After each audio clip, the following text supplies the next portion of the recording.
Ajax manager, actually. They're the one... Ten Hag. Yeah, Ten Hagen. They are actually looking into signing him. And I think that it's going to be a bit of a culture shock because I think Man United are trying to adapt and realize that they're not the club that they were years ago, and that they actually need a different style, different type of manager. And I feel like that's him.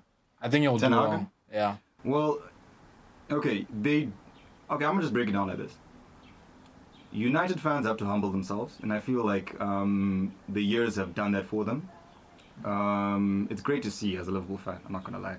But they need to humble themselves, accept that it's gonna take time. They actually might be undergoing their 30 years. They're already like, what, is it 10 years into it now? Almost 10 years. Yeah. Almost 10 years into their 30 years. So if you don't want to... It's been that long. It's been that long. So if you don't actually want it to be another potential Liverpool situation, then you're going to have to understand who you are as a team, understand that it's going to take time, you're going to have to offload a lot of players, you're going to have to accept the delay.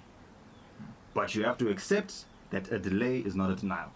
You know what I mean, at the end of the day. So it's a process. When you look at Liverpool, everybody was saying that Klopp was another Rodgers.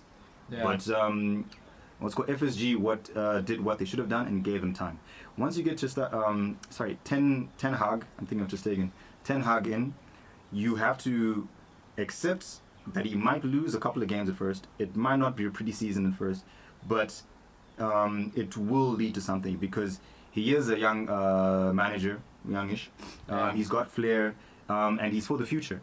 You know, so you have to forget about Ferguson, because like if you look at what United's one of their main issues has been is that every manager, I mean it's 2022, but we're still comparing managers to Fergie.